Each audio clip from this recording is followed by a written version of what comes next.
Bapak, Ibu, dan saudara sekalian, saya ingin membacakan bagi kita dari Markus pasal yang keempat, ayat 35 hingga 41. Markus pasal yang keempat, ayat 35 hingga 41. Pada hari itu, waktu hari sudah petang, Yesus berkata kepada mereka, "Marilah kita bertolak ke seberang." Mereka meninggalkan orang banyak itu lalu bertolak dan membawa Yesus beserta dengan mereka dalam perahu di mana Yesus telah duduk dan perahu-perahu lain menyertai Dia. Lalu mengamuklah taufan yang sangat dahsyat dan ombak menyembur masuk ke dalam perahu sehingga perahu itu mulai penuh dengan air. Pada waktu itu Yesus sedang tidur di buritan di sebuah tilam. Maka murid-muridnya membangunkan Dia dan berkata kepadanya, "Guru, engkau tidak peduli kalau kita binasa?" Ia pun bangun, menghardik angin itu dan berkata kepada danau itu, "Diam, tenanglah."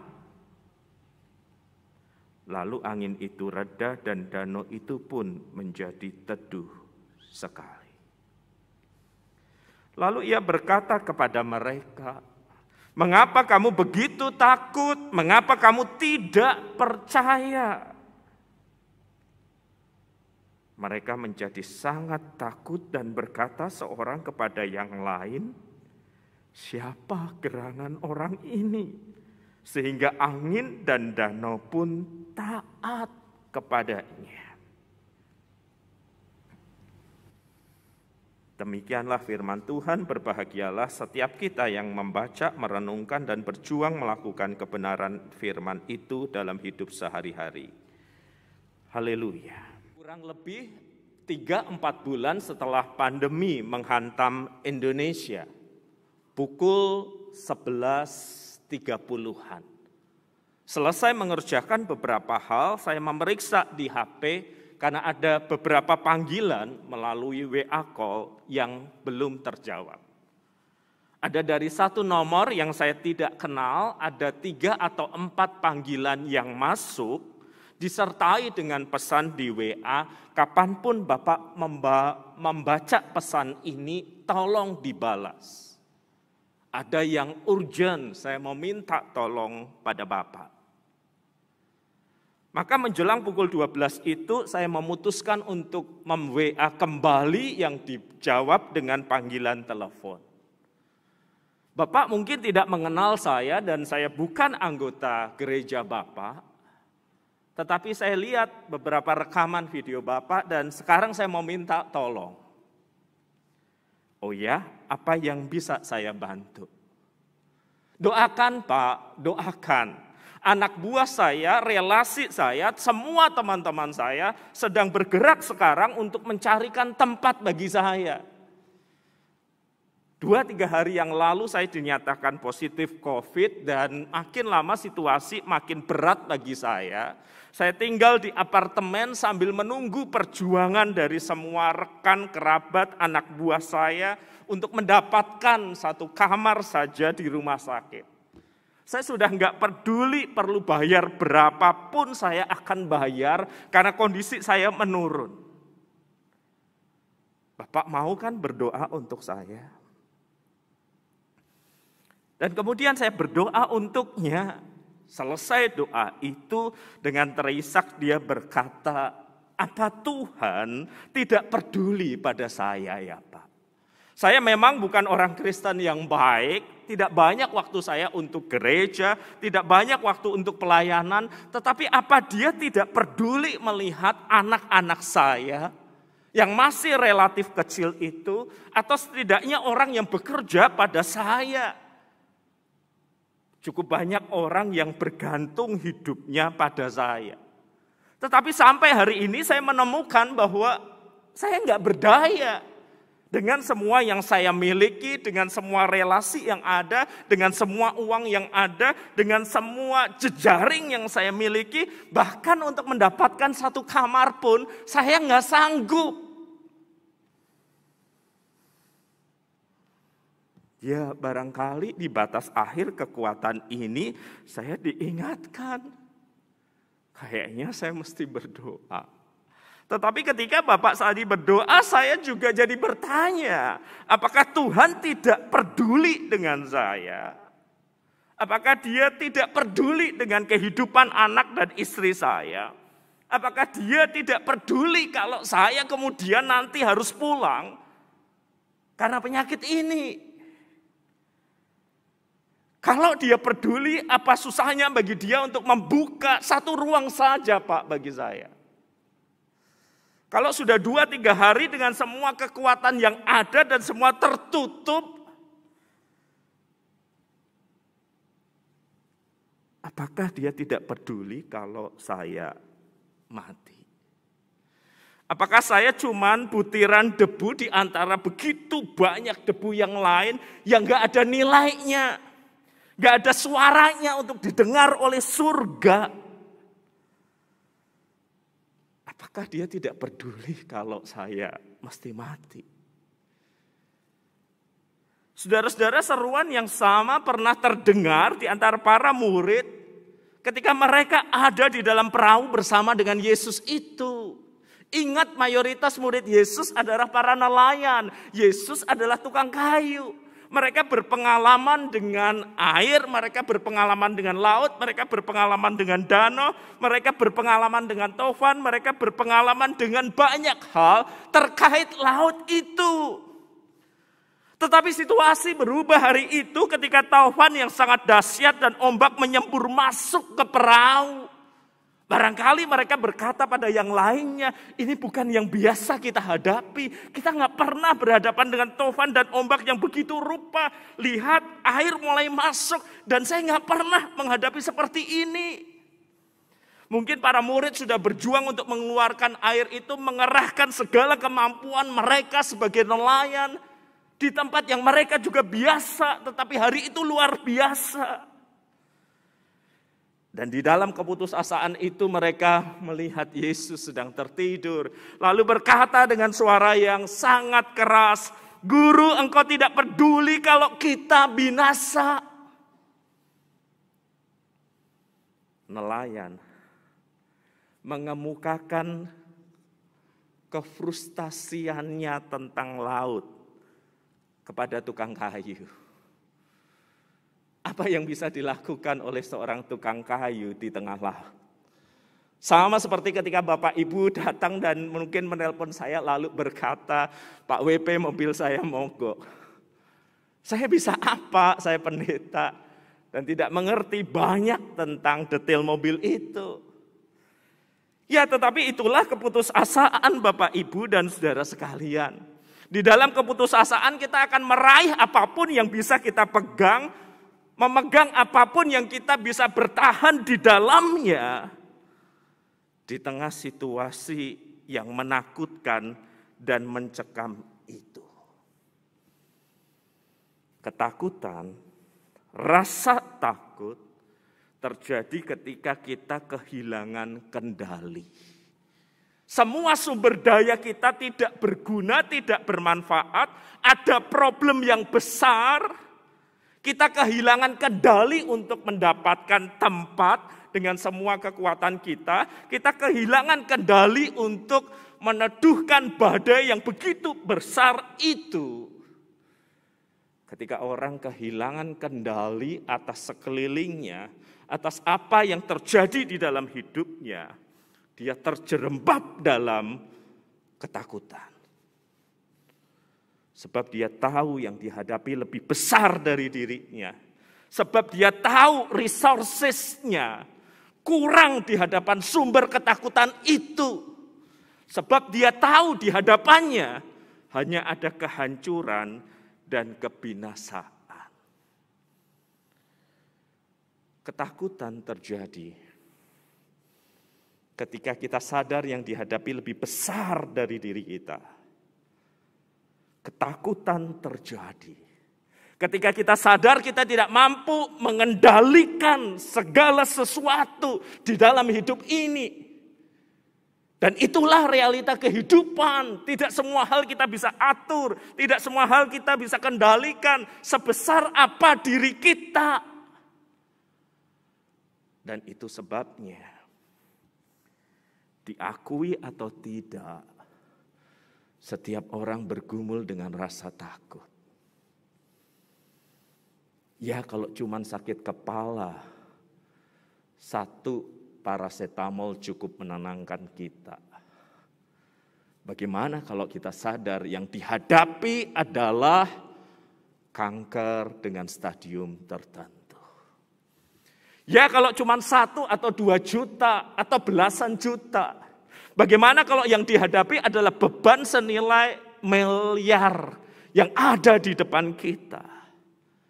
Ya kalau cuma masalah keluarga yang sangat sederhana. Bagaimana kalau yang dihadapi adalah masalah keluarga yang begitu kompleks, menyangkut banyak orang. Di dalam rasa takut, karena kita berhadapan dengan sesuatu yang lebih besar dengan diri kita. Sadar resources kita terbatas. At the end kita cuman bilang, Tuhan, apakah Engkau enggak peduli terhadap hidupku? Apakah aku enggak masuk hitungan-Mu? Apakah sedemikian besar salah dan dosaku sehingga doa-doaku tidak Kau dengarkan?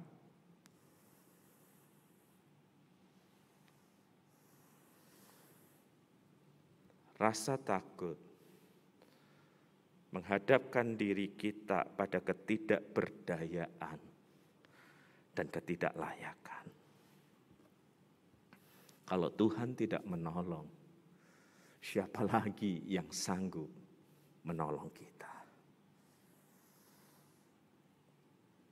Ketakutan terjadi ketika kita kehilangan kendali dan berhadapan dengan realita yang lebih besar dari diri kita. Dan kita sadar kehancuran dan kebinasaan hanya 1-2 langkah di depan. Markus 4 ayat 39 mencatat apa yang kemudian yang Yesus lakukan. Ia pun bangun menghardik angin itu dan berkata kepada danau itu, "Diam, tenanglah." Lalu angin itu reda dan danau itu menjadi teduh sekali. Di dalam situasi yang paling krusial itu, Kristus memperlihatkan siapa dirinya. Di dalam rangkaian catatan Markus di pasal 4 dan 5 kita akan menjumpai rangkaian mujizat Yesus yang menunjukkan siapa dirinya. Dia berkuasa atas alam, dia berkuasa atas kuasa jahat, dia berkuasa atas sakit penyakit. Dia bahkan berkuasa antara hidup dan mati. Dia membangkitkan orang dari kematian. Semua rangkaian mujizat itu menjadi tanda yang mengarahkan kita untuk melihat siapa dia. Dia penguasa, dia pencipta semesta, dan dia begitu mengasihi umatnya. Tetapi dia yang berkuasa itu juga berkata kepada murid, "Mengapa kamu begitu takut? Mengapa kamu tidak percaya?" Dan respons orang-orang itu adalah, siapakah gerangan orang ini? Sehingga angin dan danau pun taat kepadanya. Situasi gelap menjadi background atau latar belakang yang indah bagi kemuliaan pekerjaan Allah yang menunjukkan siapa dirinya. Tuhan tidak pernah menyanyiakan kegelapan, Tuhan tidak pernah menyanyiakan badai, Tuhan tidak pernah menyanyiakan kesukaran yang terasa begitu gelap dan kelam itu. Disitulah kuasa Tuhan dinyatakan sebagai sebuah tanda bahwa Dia ada dan hadir. Seperti beludru berwarna hitam yang dibentangkan oleh pedagang permata.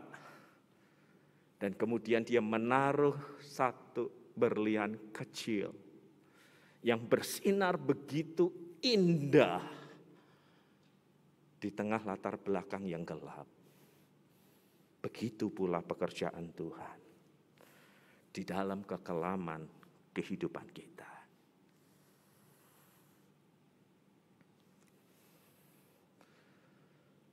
Beberapa hari berlalu setelah percakapan yang pertama itu. Tidak ada kabar. Saya tidak tahu bagaimana kelanjutan kehidupan pria itu setelah malam hari itu kami berdoa. Apakah dia sudah dipanggil pulang oleh Tuhan? Apakah dia mengalami penyembuhan?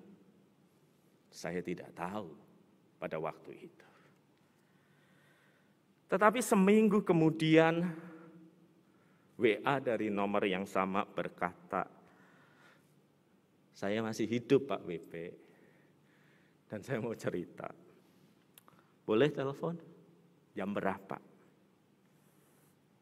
Saya menghubunginya dan ia berkata, setelah menghubungi Pak WP malam itu, sejujurnya ya Pak, saya enggak malah tenang, saya makin gelisah. Ya barangkali memang Tuhan tidak peduli dengan saya. Saya karena nafas makin berat, makin susah, saya mulai menuliskan pesan-pesan terakhir yang saya kirim ke alamat email tertentu, nanti untuk dibaca anak dan istri dan karyawan tertentu. Saya mulai menuliskan pesan-pesan saya, beberapa urusan-urusan penting sudah mulai coba saya ingat dan saya kirim. Setidaknya kalau saya mesti mati, saya enggak nyusahin orang. Jam 4 pagi saya gabut Pak, enggak tahu apa yang harus dilakukan. Saya buka satu persatu pesan yang belum terjawab beberapa hari, pesan WA dari nomor-nomor yang tidak saya kenal. Satu pesan terakhir saya baca sebelum saya lelah dan tertidur.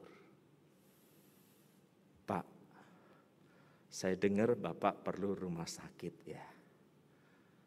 Nama saya ini, saya dulu kerja untuk Bapak. Kalau Bapak masih perlu, silahkan datang ke kota saya tempat bekerja, kota ini. Saya udah cek. Masih ada tempat kalau Bapak mau ke sana dan saya punya kenalan dengan tenaga medis di sana. Hubungi saya ya Pak jika perlu." Duh Pak WP waktu membaca pesan itu adalah pesan yang datang 2-3 hari yang lalu. Barangkali beberapa saat setelah kita berdoa. Tapi saya enggak notice, saya enggak perhatiin. Segera saya telepon juga menjelang dini hari itu belum diangkat. Paginya mantan karyawan saya menelpon dan berkata, "Bapak perlu segera datang ke kota saya Pak. Minta orang menghantarkan yang tidak jauh perjalanan 2-3 jam dan saya mau pastikan semuanya beres untuk Bapak."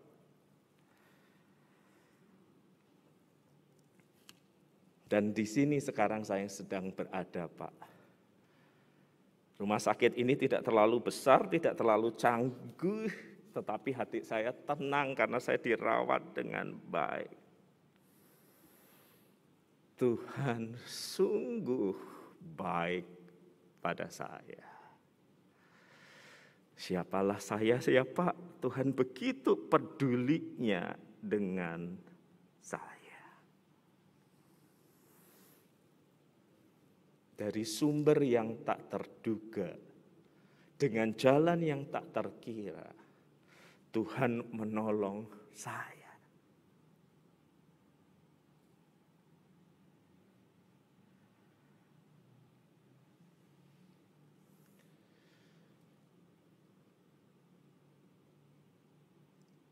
Tiap orang bergumul dengan ketakutannya sendiri. Tiap orang bergumul dengan pergumulan kehidupannya masing-masing. Rasa takut muncul karena sadar bahwa saya tidak berkuasa mengendalikan segala sesuatu. Bahwa yang ada di hadapan saya lebih besar dari kekuatan saya. Dan barangkali kehancuran dan kebinasaan hanya 1 langkah, 2 langkah di dalamnya. Ya kita memang tidak bisa mengendalikan banyak hal. Barangkali problem itu menyadarkan kita pada ilusi yang selama ini kita percaya bahwa kalau saya punya uang, kalau saya punya relasi, saya punya sesuatu, saya pasti mendapatkan apa yang saya bisa. realita kehidupan tidak seperti itu. Realita kehidupan menunjukkan ada batas kemampuan manusia, ada batas usaha manusia. Dan ada kuasa yang tak terbatas itu. Yang kita bisa datang dan hampirinya dalam seruan dan permohonan. Bahkan dalam teriakan, bahkan dalam tanda kutip, dalam gugatan. Guru, engkau tidak peduli kalau kami binasa. Dan dia akan mengubah situasi yang buruk itu menjadi panggung di mana kuasanya bekerja. Menjadi tempat di mana dia menyatakan siapa dirinya. Sehingga kita memperoleh pengalaman yang segar bersama dengan Tuhan. Dia tidak pernah menyanyiakan tetesan air matamu. Dia tidak pernah menyanyiakan teriakanmu minta tolong. Dia akan memakainya menjadi panggung di mana kuasanya dinyatakan. Dan biarlah orang tidak bermegah di dalam kekuatannya.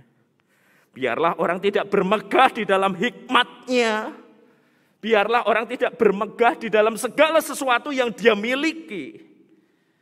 Tetapi siapa bermegah, biarlah ia bermegah karena mengenal dan mengalami Kristus.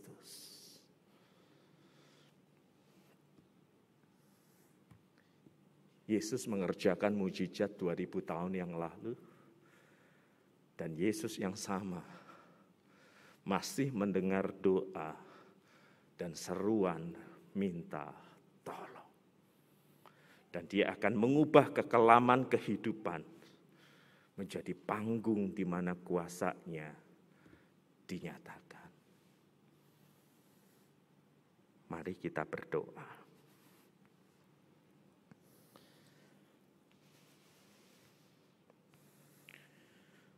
Sebagai manusia kadang kami sukar mengakui dan mempercakapkan ketakutan kami.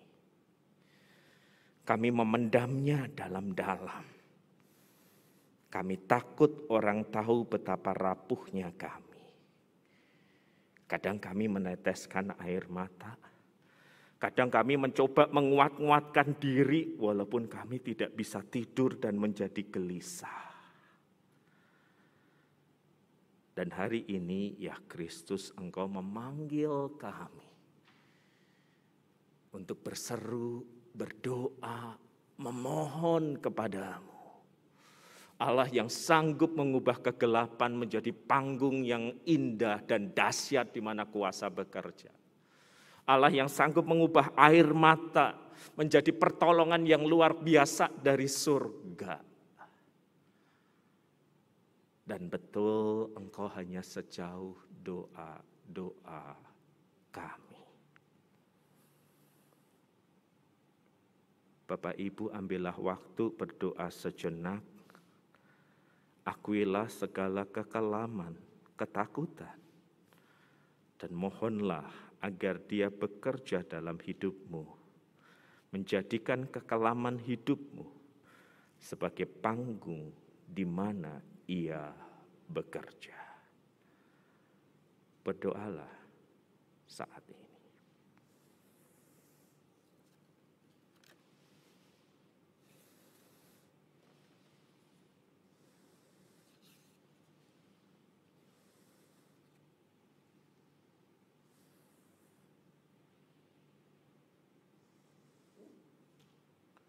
Ubahkanlah ya Tuhan kekelaman hidup kami menjadi background yang indah bagi kecermerlangan kuasa Allah yang bekerja.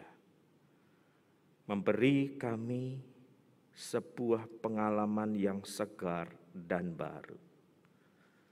Bahwa Engkau berkuasa dan bertahta dan Engkau mengasihi kami.